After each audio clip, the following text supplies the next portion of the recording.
Hello out there. Today we are going to continue in our units of rational expressions with adding and subtracting. So, as we think about adding and subtracting rational expressions, we need to think about our rules for adding and subtracting fractions. So, let's go ahead and look at our goals here. I can determine the least common multiple of polynomials. So we're going to use the term least common multiple, and I also want you to think about that just like we would as least common denominator. So the next thing says add and subtract rational expressions with monomial denominators. Okay.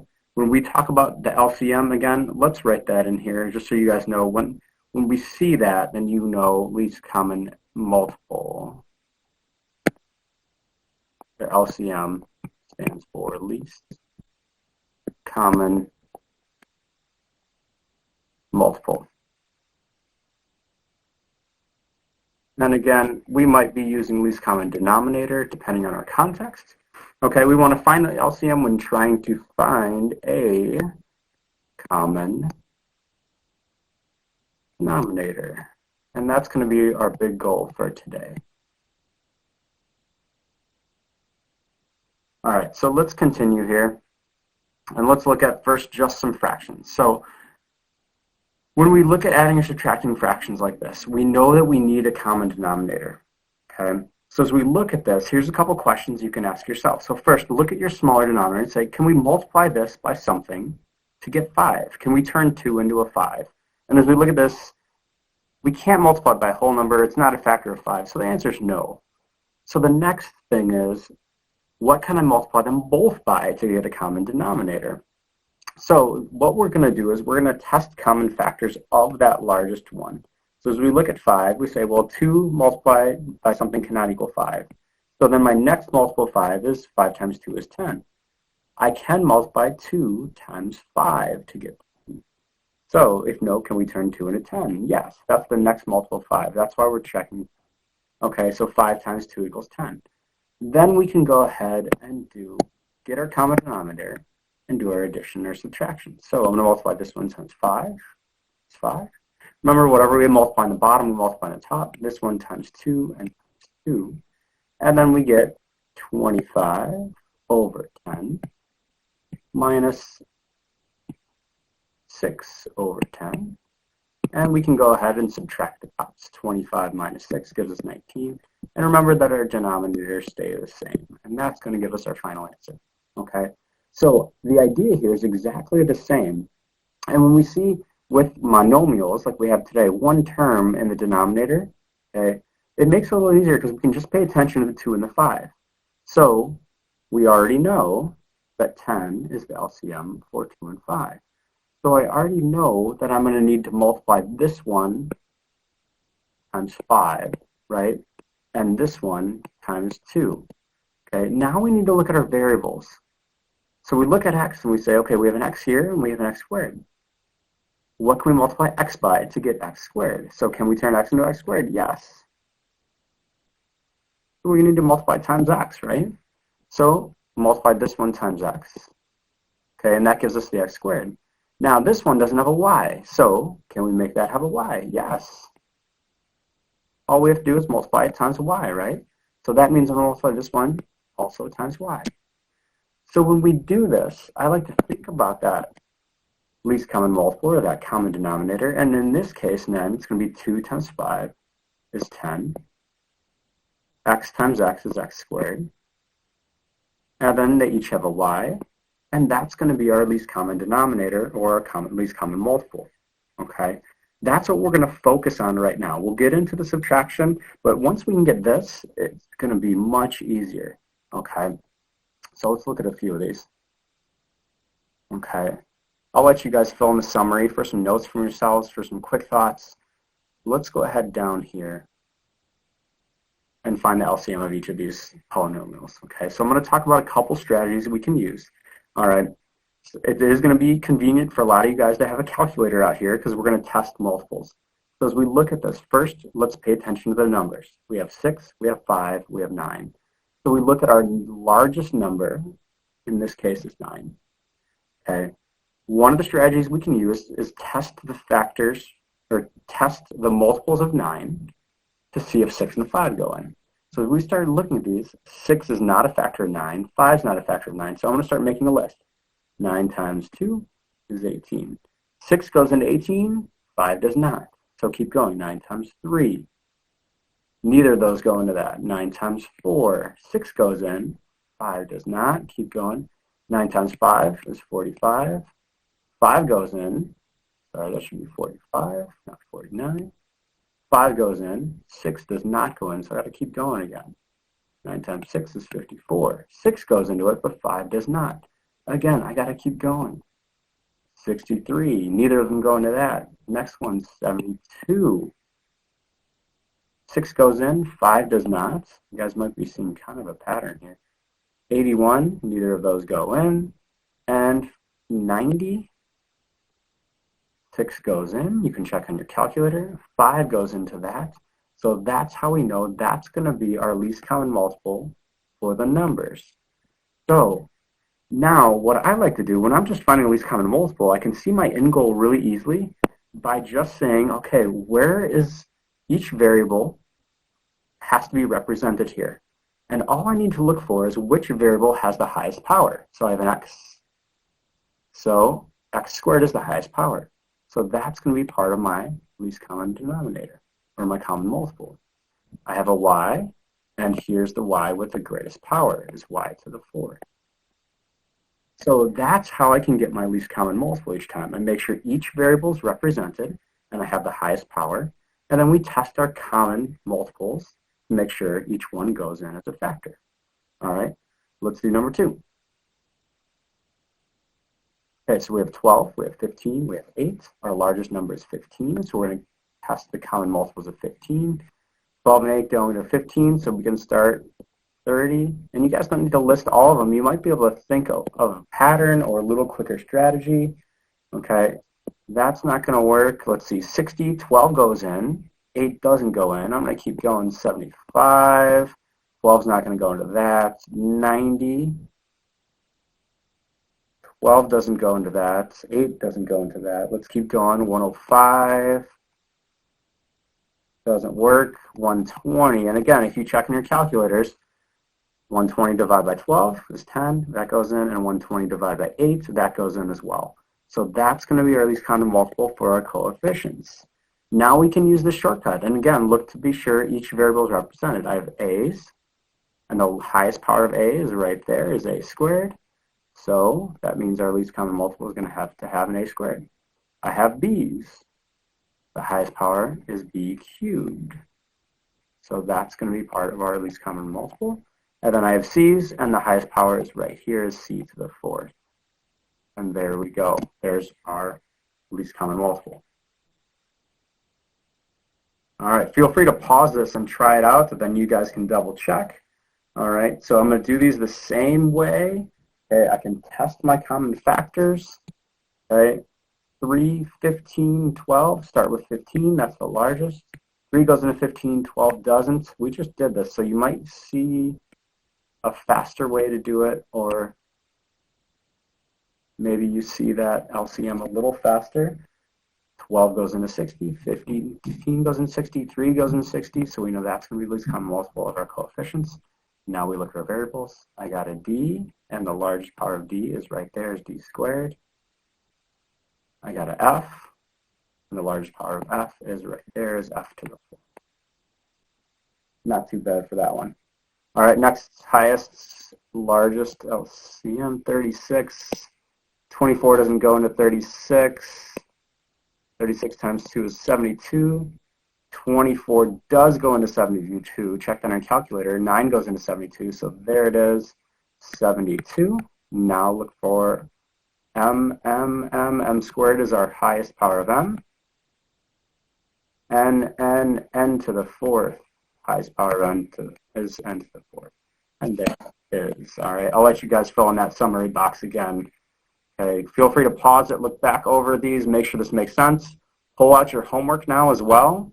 Try these on your homework while this topic and these strategies are fresh in your head. All right, so I'm going to flip it over and start working on our second page here. All right, so now you can see we got some addition and subtraction problems here. Okay, so let's start step one, I put the steps over here for you guys on the side. I know that a lot of you guys like this. We need to determine the least common multiple, or really in this case, the least common denominator, because we have two fractions. We need those denominators to be the same. So let's do the same exact process we just did, looking at our denominators. Okay, so first of all, 2 can multiply to 8. So I know 8's got to be my least common multiple for my coefficients. And then again, I see that I have an x, and the largest exponent is x cubed. And then here I have a y and y squared. So that's my least common multiple.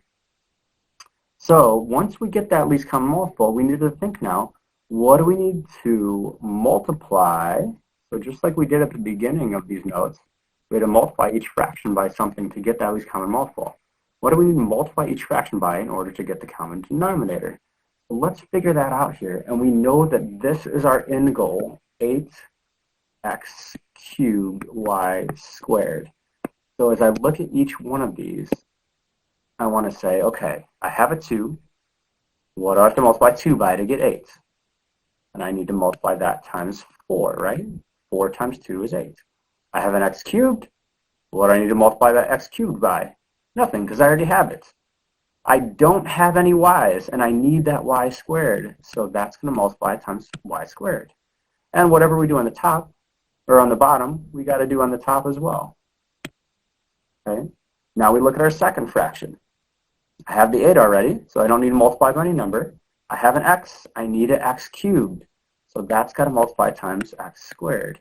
I have the y squared, so I don't need to multiply by any y's. So all I got to do is this one times x squared. Okay. Pause it for a second. Make sure that makes sense to you. Think through that at your own pace. Again, once we can find this LCM, we just have to think, what do I multiply this by to get it? And we're checking each one. Whatever we multiply on the bottom, that determines what we multiply on the top. Okay. So right now, it doesn't matter what's on the top, but what matters is what we're multiplying by. So now go ahead and multiply. Step 3, boom, multiply. 4 times 3 on the top is 12. Y squared times y is y cubed. On the bottom, 4 times 2 is 8. Y squared times x cubed. And I like to put these in alphabetical order. You don't have to. But if you like that consistency, you can do it. So there's my first fraction multiplied to get my common denominator. Second fraction, 5x squared times z. And on the bottom, 8x times x squared is x cubed times y squared. And notice our denominators are the same, and they're exactly what we wanted as our goal. Now, all we have to do is add the numerators. Now, this is where we're going to say, are these things like terms? They're not like terms, then we can't actually combine them. We just write it as one expression. So y cubed, and this is definitely not a y cubed, so all we have to do is write it 12y cubed plus 5x squared z. And it's going to be pretty rare that we end up with like terms here. We might, but it's going to be pretty rare, and especially as the ones we're working on today. And that's our final answer. That's it. So you guys can see once we figure out the LCM, at least common multiple, at least common denominator, that's most of our work. All right, let's do another one. All right, so the second one, we're going to start again. Find our LCM, or at least common denominator. Let's use LCD. All right, so if I look at these things, I have a 10, I have a 5, and I know 5 times 2 will get me 10. So I know it's going to be a 10. Okay. The largest power of A is that A cubed. And then the largest power of B is that B squared. So that's my goal. That's what I need to get my denominator to be. So now let's figure out what to multiply them by. And remember, whatever we do at the bottom, we're going to do on the top. So 5 times 2. Okay, should we write it right here so it's right in front of our faces? We need 10 A cubed B squared. So to get the 10, I have to multiply times 2. I already have the A cubed. I already have the B squared. So all we have to do here is times 2. Times 2 times 2.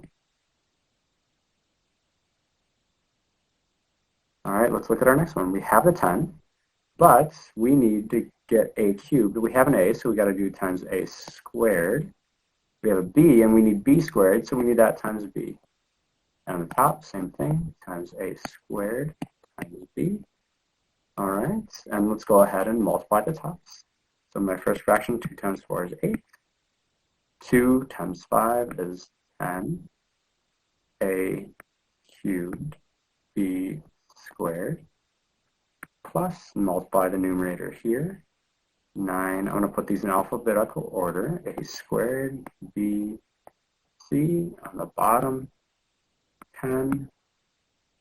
A cubed and b squared. And we see our denominators are the same now. And all we got to do is add those numerators. We can't combine them. We just add them as one expression. And it looks like this. There's our numerator. There's our denominator. All right, notice our directions say simplify. Whether you think this looks simple or not doesn't really matter. When we say simplify, what we're doing is we're really combining those into one expression. All right, so list all steps. We found the LCD. The next thing we did was multiply. And finally, we add the numerators.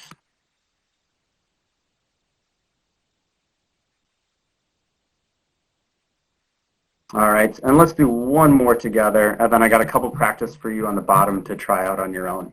All right, so as I look at this one now, we have 16 and we have 5. So this one's not quite as obvious. So let's do multiples of 16.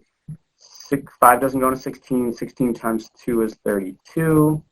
16 times 3, 48. 16 times 4 is 54. Sorry, 64, excuse me. 16 times 5 is 80. Sorry, my mental math is not in too good a shape right now. All right, so there we go, 80. And we know that 5 goes into that. We know 16 goes into that. Okay, so we know our LCM, or least common denominator, is going to be 80. Now let's find our largest powers. So we have a b squared, we have an a cubed, and b squared. So now let's figure out what we need to multiply these by. All right. So to get that 80, we got to multiply this times 5. Times 5 times 5. Okay, we have the b squared. We need the a cubed. A cubed, a cubed. Okay, now go to my other one. To get that 80, I need to multiply this times 16. 5 times 16 is 80. I have the a cubed. I have a b, so to get b squared, I just need to multiply by another b. Okay, now let's go ahead and multiply, and then we can add. So in the numerator, 5 times 3 is 15.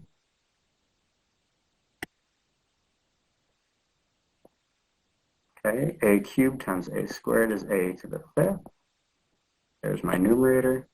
Denominator, 5 times 16 is 80. A cubed, b squared, minus, in my numerator, 8 times 16. I need my calculator for that. So give me a second, let me multiply those. 8 times 16 gives me 128. B. And on the bottom, 5 times 16 is 80 again. A cubed, b squared. And now we can go ahead and subtract our tops. Obviously, again, not like terms, so we cannot combine them. We write them as a binomial expression in the numerator. And the denominator stays the same. 80 a cubed b squared. There we have it. All right. This is what your homework looks like. Hopefully you guys are working along with me as I go. Here's a couple more for you guys to check on your own if you're looking for more practice. Let me get the solution up here for number 1 for you guys is 48 y to the 4th plus 25 x squared over 20 x y cubed. All right, hope you enjoyed that video. Get going on your homework, and please let me know if you have any questions.